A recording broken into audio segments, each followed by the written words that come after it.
Palace here for townhall.com. We're here with Steve Bannon, who is the writer and director of a new film, Fire from the Heartland, and also Still Point in the Turning World. Right, which is a film about Ronald Reagan. And we actually just talked to Kate Obenchain. Yes. Who, executive producer. Right. Who, if you're not aware, she's from Young America's Foundation, who essentially owns the Reagan Ranch and rescued it a few years ago. So it's now the same as it was when Reagan was actually living there. So why don't you tell us a little about your Reagan film, especially now with his 100th birthday, and now that we're missing him so much with the...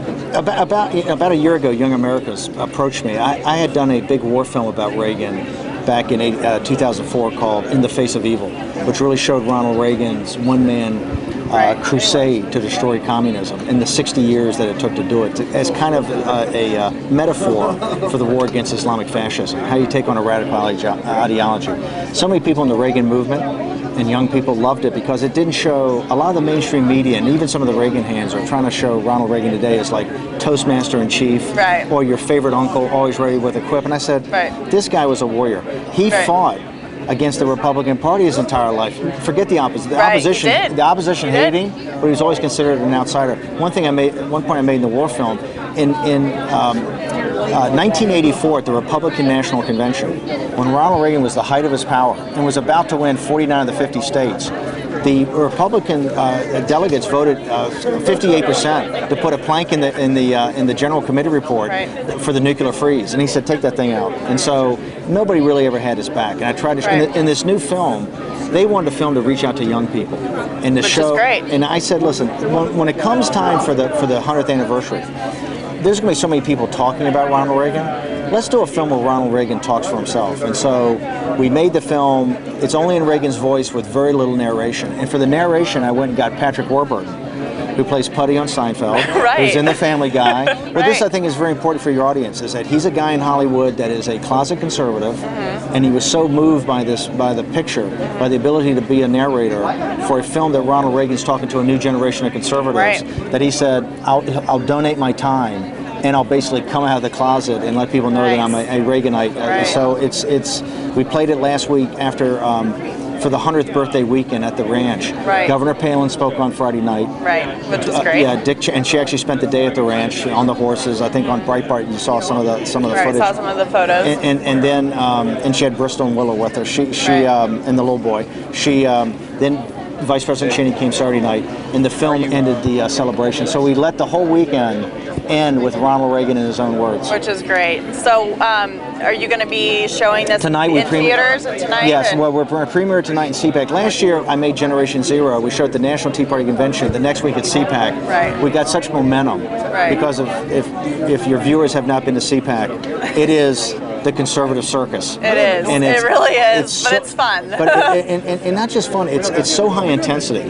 The people here are so dedicated that you can draft off of a momentum out of Cpac. And so last year, Generation Zero, we got an hour special on Fox because Hannity fell in love with the thing after it played here. We want to do the same sequence. We premiere it tonight, and then I think the talk is we're going to take it around. It's only 30 minutes long. We're going to take it around. We don't know if we're going to go to universities. I think there's a big movement to put it in theaters because we shot this as a motion picture. We took all of Reagan's best footage and put it in there. And as you remember, he understood stagecraft so well that it's quite powerful. Right. Well, I'm excited for that. But let's also talk about your other film, Fire from the Heartland. This is about conservative young women. The awakening of the conservative woman. Right. And we just talked to Michelle Bachmann. Yes. You said she was very good to work with. We talked to her yesterday. When I was making the first film of the Tea Party trilogy, Generation Zero, which was about the financial collapse, I shot that on Wall Street and in Washington. It was about the financial meltdown and the cultural meltdown underneath it. And I said, you know, it's very interesting. At the same time, I'm following the Tea Party. I'm going to all the rallies. I said, in Washington, and I'm not a guy into gender politics, but I said in Wall Street and Washington, it's all guys, and nobody makes nobody makes decisions. They all kick the can down the road. I said, I'm following the Tea Party movement. And it's all action, and it's all these women, and particularly women who have heretofore been apolitical. It's Jenny Beth Martin, it's Amy Kramer, it's all these women that have kind of, weren't really into politics in high school or college or their early married life, but are now know the Constitution better than my professors at Harvard. So I cut the I said, let's make a film that has the old guard. It has Phyllis Schlafly, and we have Michelle Bachmann, have Ann Coulter, Michelle Malkin, but let's have an undercard of new emerging talent in the conservative movement. So we had Dana Loesch, we had S.E. Cupp, we have Sonny Johnson, Jamie Radke. And I'm very proud that the film's really going to be rolled out this year, but even when it was first shown, Dana's now got a show at CNN. Right. Essie's Glenn Beck's radio person. Sonny's getting a show. Deneen Borelli now who's in the film is on Fox, and Jamie Radke's running for the United States Senate. So, so the undercard is, and Jenny Beth got named Time Player, 100 Most People of the Year. Right. The point is that the conservative movement today is about action, not talk. And you see, and because of social media, things like hot air, the leverage off of social media and Twitter, Facebook, what you guys are doing on internet television, live streaming TV, that so much information is out there that this is really a new revolution that's galvanized as much by ideas as action, and women are at the forefront of that. So Fire from the Heartland, it's kind of caught on as kind of a cultural movement for a cultural film for the conservatives, and we're just going to hopefully get it in theaters in the spring. Right. I really love how you had Phyllis Schlafly there as an icon, as a conservative woman, and then you have younger people like you said, Dana Loesch, S.E. Cupp. It's great to show through the generations, conservative women have made it, and they're strong. The second part of the trilogy, since Generation Zero is a horror film, and you come out of there, you're like, oh my God, the debt's so bad. Because I walked through the math of how hard it is for your generation to dig it out. Yep. This is kind of a little bit of the solutions film. The solution comes down to people, engage people. And I went back to American history and I said, look, these women today remind me, John Ford as a filmmaker, John Ford's my hero. And I said, you know what's very interesting?